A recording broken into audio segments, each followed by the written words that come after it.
Hi hello friends, ಎಲ್ಲರಿಗೂ ನಮಸ್ಕಾರ. Welcome back to my channel. ಇಷ್ಟವಿಲ್ಲದ ಮದುವೆ ಭಾಗ 39. ನಗು ಮುಖದಿಂದಲೇ ಜೀವಾವಳಿ ಬಂದು ಗುಡ್ ಮಾರ್ನಿಂಗ್ ಸರ್ ಎಂದವಳಿಗೆ ಅವನು ತುಟಿ ಅರಳಿಸಿ ವೆರಿ ಗುಡ್ ಮಾರ್ನಿಂಗ್ ಅಂಜಲಿ ಎಂದವನನ್ನು ನೋಡಿ ಆಶ್ಚರ್ಯದಲ್ಲಿ ಕಣ್ಣರಳಿಸಿದಾಗ ಅವಳ ಬಳಿ ತುಸು ಸರಿದವನು ಐ ನೋ ವೈಫಿ, ತುಂಬ ಹ್ಯಾಂಡ್ಸಮ್ ಆಗಿ ಕಾಣ್ತಿದ್ದೀನಿ ಅಲ್ವಾ, ಹಾಗಂತ ಹೀಗೆಲ್ಲ ನೋಡಬೇಡ್ವೇ, ನಾಚಿಕೆ ಆಗುತ್ತೆ ಎಂದು ತುಟಿ ಅರಳಿಸಿ ಹೇಳಿದವನನ್ನು ನೋಡಿ ತಕ್ಷಣ ನೋಟ ಸರಿಸಿದಾಗ ನಕ್ಕು ಕೆಲಸದ ವಿಷಯ ಮಾತನಾಡಲು ಶುರು ಮಾಡಿದನು. ಆ ದಿನದ ಕಿಚನ್ ಅಪ್ಡೇಟ್ ಪಡೆದು ಅಂಜಲಿ ಸ್ವಲ್ಪ ನಿಮ್ಮ ಡಿಪಾರ್ಟ್ಮೆಂಟ್ ಬಗ್ಗೆ ಮಾತನಾಡಬೇಕು, ಸೊ ಕ್ಯಾಬಿನಿಗೆ ಹೋಗೋಣವಾ ಎಂದವನ ಮಾತಿಗೆ ಒಪ್ಪಿ ಕ್ಯಾಬಿನತ್ತ ನಡೆದಳು. ಅವಳೆದುರು ಕುಳಿತ ಜೀವ ಈಗಿನ ಅಪ್ಡೇಟ್ ಬಗ್ಗೆ ಕೇಳಿದಾಗ ಎಲ್ಲವನ್ನು ವಿವರಿಸುತ್ತಿರುವವಳಿಗೆ ಅವನ ನೇರವಾದ ಕಣ್ಣೋಟ ಎದುರಿಸಲು ಕಷ್ಟವಾಗುತ್ತಿತ್ತು. ಆಗಾಗ ಕಣ್ಣೋಟ ತಪ್ಪಿಸಿ ಮಾತನಾಡುತ್ತಿರುವವಳ ಹೊಸ ವರಸೆ ಅವನಿಗೂ ಇಷ್ಟವಾಗಿ ಬೇಕಂತಲೇ ಡಿಪಾರ್ಟ್ಮೆಂಟ್ ಬಗ್ಗೆ ಇನ್ನಷ್ಟು ಪ್ರಶ್ನೆ ಮಾಡುತ್ತಿದ್ದನು. ಕೊನೆಯದಾಗಿ ಕಳೆದ 1 ವಾರದ ಫುಡ್ ಬಗ್ಗೆ ಗೆಸ್ಟ್ ರಿವ್ಯೂ ಕೇಳಿದಾಗ ತನ್ನ ಲ್ಯಾಪ್ಟಾಪಲ್ಲಿ ಚಕಚಕನೆ ಕೈ ಬೆರಳಾಡಿಸಿ ಲ್ಯಾಪ್ಟಾಪ್ ಅವನತ್ತ ತಿರುಗಿಸಿದಳು. 1 ನಿಮಿಷ ಸ್ಟ್ರೋಲ್ ಮಾಡಿದವನ ಕಣ್ಮುಂದೆ ಎಲ್ಲ 5 ಸ್ಟಾರ್ ರೇಟಿಂಗ್ ಹಾಗೂ ಅವರು ತಿಂದ ಆಹಾರದ ಬಗ್ಗೆ ಹೊಗಳಿ ಬರೆದ ಕಾಮೆಂಟ್ಸ್ ನೋಡಿದವನ ತುಟಿ ಅರಳಿ, ನನ್ನ ವೈಫಿ ಅಂದರೆ ಕಮ್ಮಿನಾ? ಸೀರೆಯಲ್ಲಿ ಅದೆಷ್ಟು ಮುದ್ದು ಮುದ್ದಾಗಿ ಕಾಡ್ತಾಳೋ, ಕೆಲಸದಲ್ಲೂ ಹಾಗೆ ಪರ್ಫೆಕ್ಟ್. ಪದಕ್ಕೆ ಇನ್ನೊಂದು ಹೆಸರೇ ಅಂಜಲಿ. ಅಂಜಲಿ ದಾಮೋದರ್ ಎಂದು ಮನಸ್ಸಲ್ಲೇ ಅಂದುಕೊಂಡ ಮರುಕ್ಷಣ ತೂತು, ಏನಾಗಿದೆ ನನಗೆ? ಹಾಗೆಲ್ಲ ಯೋಚಿಸಬಾರ್ದು ಅಂತ ಒಮ್ಮೆ ತಲೆ ಕೊಡವಿ. ವೆಲ್ ಡನ್, ಈ ರೇಟಿಂಗ್ ರಿವ್ಯೂ ಎಲ್ಲ ಹೀಗೆಯೇ ಇರಬೇಕು, ಯಾವತ್ತೂ ಬದಲಾಗಬಾರದು ಎಂದವನತ್ತ ಆಯಿತೆಂದು ಮುಗುಳು ನಗೆ ಚೆಲ್ಲಿ, ಸರ್ ನಿಮ್ಮ ಲಂಚ್ ಗಂಗಾಧರ್ ಸರ್ ಇರುವಾಗ ಕ್ಯಾಬಿನ್ನಿಗೆ ಕಳುಹಿಸಲು ಹೇಳಿದ್ರು, ನಿಮಗೂ ಹಾಗೆ ಎಂದಾಗ ಕ್ಯಾಬಿನ್ನಿಗೆ ಕಳುಹಿಸೋದು ಬೇಡ, ನೀನೆಲ್ಲಿ ಲಂಚ್ ಮಾಡೋದು ಅಂತ ಕೇಳಿದ. ಅವಳು ಗೊಂದಲದಲ್ಲೇ ಸ್ಟಾಫ್ಗಳಿಗೆ ಇರೋ ಲಂಚ್ ರೂಮಲ್ಲಿ ಅಂದಳು.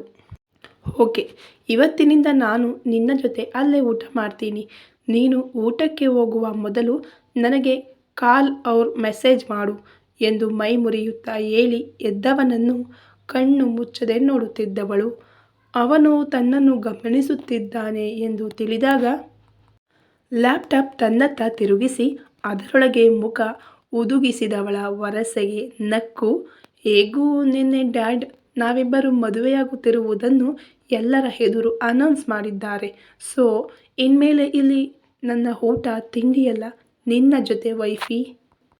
ನೀನು ಕರೀಲಿಲ್ಲ ಅಂದರೆ ಆ ದಿನ ಉಪವಾಸ ಇದ್ದು ಬಿಡ್ತೀನಿ ಅಷ್ಟೇ ಎಂದು ಕಷ್ಟಳೆದು ಹೇಳಿದರೆ, ಸರ್ ಇದೆಲ್ಲ ಮಾಡೋಕ್ಕೆ ನಿಮಗೆ PA ಅಂತ ಒಬ್ಬರಿದ್ದಾರೆ, ಅವರಲ್ಲಿಯೇ ನಿಮ್ಮ ಊಟದ ವಿಷಯ ಮಾತನಾಡಿ, ನಾನು ಅವರ ಕೆಲಸ ಮಾಡಿದರೆ ನನ್ನ ಕೆಲಸ ಯಾರು ಮಾಡುತ್ತಾರೆ ಅಂದಳು ಅಂಜು.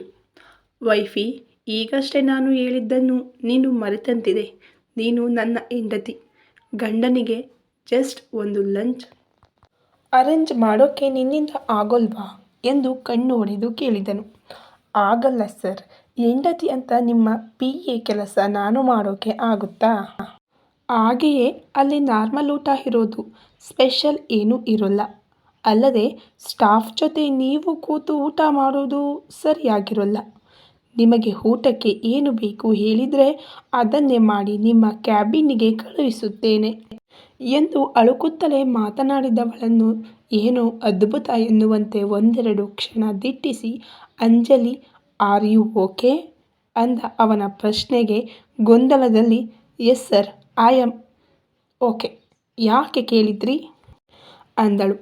ಅಲ್ಲ, ಅರ್ಧ ಗಂಟೆಯಿಂದ ನಿನ್ನ ಜೊತೆಗಿದ್ದೀನಿ, ಕೋಪ ಜಗಳ ಒಬ್ಬರನ್ನೊಬ್ಬರು ತೆಗಳುವಿಕೆ ಇಲ್ಲದ ನಮ್ಮಿಬ್ಬರ ಈ ಮಾತುಗಳು, ಇಷ್ಟು ದಿನ ನನ್ನ ಕಣ್ಣಲ್ಲಿ ಕಣ್ಣಿಟ್ಟು ನನಗೆ ಗದರಿಸುತ್ತಿದ್ದವಳು ಈ ದಿನ ನನ್ನನ್ನು ಕದ್ದು ಮುಚ್ಚಿ ನೋಡ್ತಾ ಇದ್ದೀಯಾ? ಅಲ್ಲದೆ ನೀನು ನನ್ನ ನೋಡೋ ಆ ನೋಟದಲ್ಲಿ ಬೇರೇನೋ ಅರ್ಥವಿದೆ. ಇನ್ನು ನನಗೆ ಲೋ, ಅಹಂಕಾರಿ, ಲೋಫರ್, ಕತ್ತೆ, ಗೂಬೆ ಜಾತಿಯವನೇ ಎನ್ನುತ್ತಿದ್ದವಳು ಈಗ ಪದೇ ಪದೇ ಸರ್ ಸರ್ ಅಂತಿದ್ದೀಯ. ನಿಜಕ್ಕೂ ನಾನು ಭೇಟಿಯಾಗಿದ್ದು ಅಂಜಲಿನೇನಾ? ಅದು ನೀನೇನಾ ಎಂದು ಅಲ್ಲೇ ಗೋಡೆಗೆ ಹೊರಗಿ ಕೇಳಿದರೆ ನಿಟ್ಟುಸಿರು ಹೊರ ಚೆಲ್ಲಿದ ಅಂಜಲಿ ಲ್ಯಾಪ್ಟಾಪ್ ಮುಚ್ಚಿ ಕುಳಿತಲ್ಲಿಂದ ಎದ್ದು, ಗೊತ್ತಿಲ್ಲ, ಆದರೆ ಐ ರೆಸ್ಪೆಕ್ಟ್ ಮೈ ವರ್ಕ್. ಹಾಗೆಯೇ ಪ್ರೊಫೆಷನಲ್ ಮತ್ತು ಪರ್ಸನಲ್ ಲೈಫನ್ನು ನನಗೆ ಬೇರೆ ಬೇರೆಯಾಗಿಯೇ ಇಟ್ಟು ಅಭ್ಯಾಸ. ಸೊ ಈಗ ಇಲ್ಲಿ ನೀನು ನನ್ನ ಬಾಸ್, ನಿನ್ನ ಸ್ಥಾನಕ್ಕೆ ನಾನು ರೆಸ್ಪೆಕ್ಟ್ ಕೊಡಲೇಬೇಕಲ್ವಾ? ಅಲ್ಲದೆ ನಿನ್ನೆ ಮಾವ, I mean Gangadhar sir, Jayakar sir ಮತ್ತು ನೀನು ಕೂಡ ಪ್ರೊಫೆಷನಲ್ ಮತ್ತು ಪರ್ಸನಲ್ ಲೈಫ್ ಮಿಕ್ಸ್ ಮಾಡಬೇಡ ಅಂತಲೇ ಹೇಳಿದ್ದು. ಹಾಗಾಗಿ ಅದನ್ನೇ ಮಾಡ್ತಿದ್ದೀನಿ. ನೀವು ಕೂಡ ನಮ್ಮಿಬ್ಬರ ವೈಯಕ್ತಿಕ ವಿಷಯವನ್ನು ಇಲ್ಲಿ ತರದೇ ಇದ್ದರೆ ಒಳ್ಳೆಯದು ಅಂತನ್ನಿಸುತ್ತೆ. ಇನ್ನು ನಿಮ್ಮ ಊಟದ ಬಗ್ಗೆ ನಿಮ್ಮಿಷ್ಟದಂತೆ ಇವತ್ತು ನನ್ನ ಜೊತೆ ಊಟ ಮಾಡಿ. ಊಟ ಇಷ್ಟ ಆದರೆ ಅಲ್ಲೇ ಊಟ ಮಾಡೋದನ್ನು ಮುಂದುವರಿಸಿ, ಇಲ್ಲಾಂದರೆ ನಿಮ್ಮ ಕ್ಯಾಬಿನಿಗೆ ಊಟ ಕಳುಹಿಸುತ್ತೇನೆ ಎಂದು ಕೈ ಕಟ್ಟಿ ನಿಂತು ಹೇಳಿದವಳನ್ನೇ ಕಣ್ರೆಪ್ಪೆ ಆಡಿಸದೆ ನೋಡುತ್ತಿದ್ದವನನ್ನು ಗಮನಿಸಿ ಕೆಮ್ಮುವಂತೆ ನಟಿಸಿದಾಗ ಸರಿಯಾಗಿ ನಿಂತ ಜೀವ ಎತ್ತಲೋ ನೋಡುತ್ತಾ, ಓಕೆ ಮೇಡಮ್, ನೀವು ಹೇಳಿದ ಹಾಗೆಯೇ ಆಗಲಿ ಎಂದು ಹೇಳಿ ಹಾಕಿದ್ದ ಬ್ಲೇಸರ್ ಸರಿ ಮಾಡುತ್ತಾ ಹೇಳಿದನು. ಸರ್, ಕಿಚನ್ ಡಿಪಾರ್ಟ್ಮೆಂಟ್ ಬಗ್ಗೆ ಇನ್ನೂ ಏನಾದರೂ ಇನ್ಫಾರ್ಮೇಷನ್ ಬೇಕಾ? ಅಥವಾ ನಾನು ಕಿಚನಿಗೆ ಹೋಗ್ಲಾ? ಇವತ್ತು ಬಂದಿರೋ ಗೆಸ್ಟ್ಗಳಿಗೆ ನಾನು ಮಾಡೋ ಒಂದೆರಡು ಕಿಚನ್ ಐಟಮ್ಸ್ ಬೇಕಂತೆ. ಫುಡ್ ಆರ್ಡರ್ ಮಾಡೋವಾಗ ಸ್ಪೆಷಲ್ ಆಗಿ ಹೇಳಿದ್ದಾರೆ.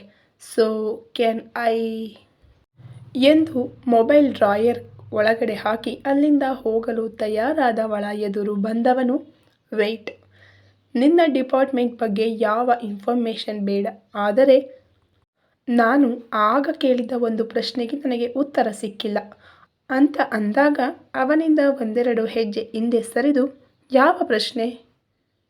ಅದೇ ಆಗ ನಾನು ಮಾತಾಡುವಾಗ ಕದ್ದು ಮುಚ್ಚಿ ನೋಡ್ತಿದ್ದೆ ಯಾಕೆ ಅಂದಾಗ, ಅದು ನಾನೆಲ್ಲಿ ಕದ್ದು ಮುಚ್ಚಿ ನೋಡ್ತಿದ್ದೀನಿ? ಅದು ನಿಮ್ಮನ್ನ.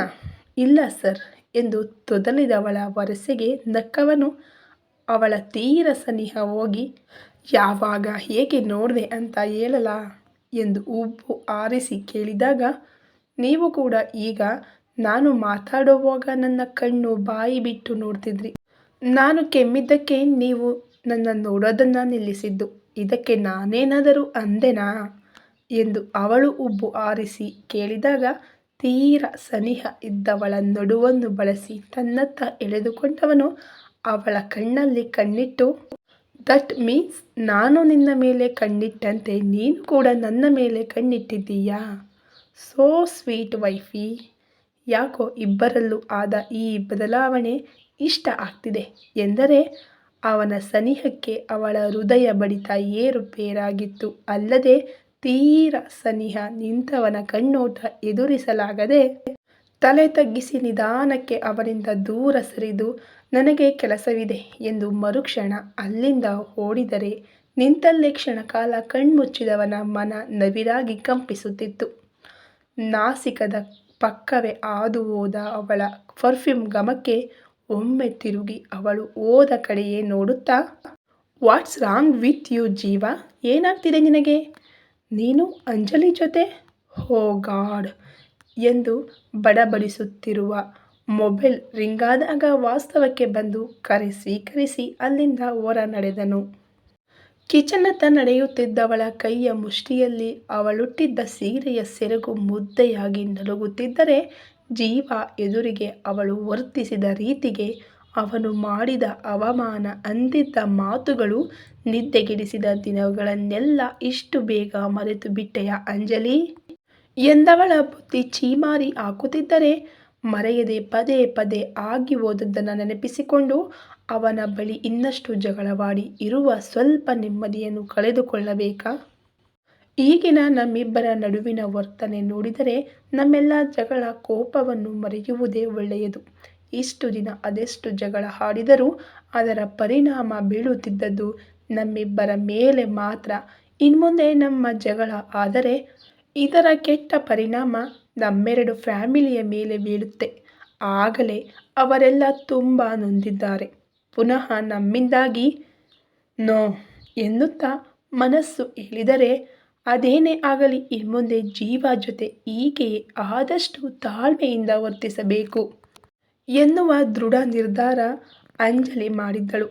ಮಧ್ಯಾಹ್ನ ಹೌಸ್ ಕೀಪಿಂಗ್ ಡಿಪಾರ್ಟ್ಮೆಂಟಲ್ಲಿ ಐಶ್ವರ್ಯ ಬಳಿ ಅಪ್ಡೇಟ್ ಪಡೆಯುತ್ತಿದ್ದ ಜೀವ ಅಂಜಲಿ ಜೊತೆ ಸೇರಿ ಆಗಾಗ ತನ್ನ ಮೇಲೆ ಹರಿಹಾಯುತ್ತಿದ್ದವಳ ಒಂದೇ ಒಂದು ತಪ್ಪಿಗಾಗಿ ಕಾಯುತ್ತಿದ್ದನು.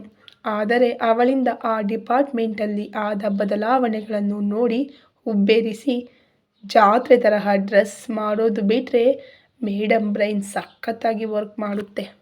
ಈ ತ್ರಿಮೂರ್ತಿಗಳು ನಾನು ಅಂದುಕೊಂಡಿದ್ದಕ್ಕಿಂತ ತುಂಬ ಶಾರ್ಪ್ ಇದ್ದಾರೆ. ನಿಜಕ್ಕೂ ಮಾಮ್ ಡ್ಯಾಡ್ ಇಬ್ಬರು ಗ್ರೇಟ್. ಒಳ್ಳೊಳ್ಳೆ ಕ್ಯಾಂಡಿಡೇಟನ್ನು ನಮ್ಮ ಗಿರಿಧಾಮಕ್ಕೆ ಆಯ್ಕೆ ಮಾಡಿದ್ದಾರೆ ಎಂದುಕೊಳ್ಳುತ್ತಾ ಐಶ್ವರ್ಯ ಮಾತಿಗೆ ಕಿವಿಯಾದವನ ಮೊಬೈಲಿಗೆ ಬಂದ ಮೆಸೇಜ್ ಸದ್ದಿಗೆ ಮೊಬೈಲತ್ತ ಕಣ್ಣು ಹಾಯಿಸಿ ನೋಡಿದರೆ ಅಂಜಲಿಯ ಮೆಸೇಜ್. ಕುತೂಹಲದಲ್ಲಿಯೇ ಮೆಸೇಜ್ ತೆರೆದವನು ಸರ್ ಲಂಚ್ ಟೈಮ್ ಎನ್ನುವ 3 ಪದಗಳನ್ನು ನೋಡಿದರೂ ಕೀಪ್ ಇಟ್ ಅಪ್ ಐಶ್ವರ್ಯ, ನಿಮ್ಮ ಕೆಲಸದ ಮೇಲಿನ ಡೆಡಿಕೇಶನ್ ಹೀಗೆಯೇ ಇರಲಿ ಎನ್ನುವಾಗ ಅವಳ ಮೊಬೈಲ್ ರಿಂಗ್ ಆಯಿತು. ಅಲ್ಲೇ ಟೇಬಲ್ ಮೇಲಿದ್ದ ಅವಳ ಮೊಬೈಲತ್ತ ಜೀವ ದೃಷ್ಟಿ ಹರಿದಾಗ ಅಂಜು ಎನ್ನುವ ಹೆಸರು ನೋಡಿ ಕೈಯಲ್ಲಿದ್ದ ಫೈಲ್ ನೋಡುತ್ತಾ ಕುಳಿತನು. ಕರೆ ಸ್ವೀಕರಿಸಿದ ಐಶ್ವರ್ಯ, ಅಂಜು ಸರ್ ಇಲ್ಲೇ ಇದ್ದಾರೆ, ನೀವು ಊಟ ಮಾಡಿ, ನಾನು ಆಮೇಲೆ ಬರ್ತೀನಿ ಎನ್ನುವ ಮಾತು ಕೇಳಿ ಫೈಲ್ ಅಲ್ಲೇ ಇಟ್ಟು ಐಶ್ವರ್ಯ, ನಿಮ್ಮ ಡಿಪಾರ್ಟ್ಮೆಂಟ್ ಬಗ್ಗೆ ಆಲ್ಮೋಸ್ಟ್ ಎಲ್ಲ ಡೀಟೇಲ್ಸ್ ಸಿಕ್ಕಿದೆ. ನನ್ನಿಂದಾಗಿ ನೀವು ಫ್ರೆಂಡ್ಸ್ ಜೊತೆಗಿನ ಲಂಚ್ ಸ್ಕಿಪ್ ಮಾಡೋದು ಬೇಡ, ಹೋಗಿ ಎಂದು ಹೇಳಿ ತಾನು ಎದ್ದು ಹೊರ ನಡೆದನು. ಇವಳಜ್ಜಿ, ನಾನು ಇವಳ ಗಂಡ, ನನಗೆ 3 ವರ್ಡ್ ಮೆಸೇಜ್ ಮಾಡಿ ಇವಳ ಗೆಳತಿಗೆ ಊಟಕ್ಕೆ ಕರೆಯಲು ಫೋನ್ ಮಾಡಿದ್ದಾಳೆ, ಅದೆಷ್ಟು ಕೊಬ್ಬಿರಬೇಡ ಇವಳಿಗೆ ಎಂದು ಗೊಣಗುತ್ತಾ ಆಗ ಅಂಜಲಿ ಹೇಳಿದ್ದ ಲಂಚ್ ರೂಮಿನತ್ತ ನಡೆಯುವಾಗ ಅವನ ಮೊಬೈಲ್ ರಿಂಗ್ ಆಯಿತು.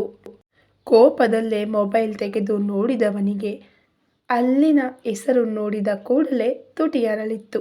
ಆದರೆ ಕರೆ ಸ್ವೀಕರಿಸಿ ಕೋಪದಲ್ಲೇ ಹೇಳು ಎಂದನು. ಈ ಕತೆ ಹೇಗಿದೆ, ನಿಮ್ಗೆ ಹೇಗೆ ಅನ್ನಿಸ್ತಾ ಇದೆ ಅನ್ನೋದನ್ನು ನಮಗೆ ಕಮೆಂಟ್ ಮೂಲಕ ತಿಳಿಸಿ. ಈ ಕತೆ ಇನ್ನೂ ಮುಂದುವರಿಯುತ್ತದೆ. ವಿಡಿಯೋ ನೋಡಿದ ನಿಮ್ಮೆಲ್ಲರಿಗೂ ತುಂಬು ಹೃದಯದ ಧನ್ಯವಾದಗಳು. Thank you so much.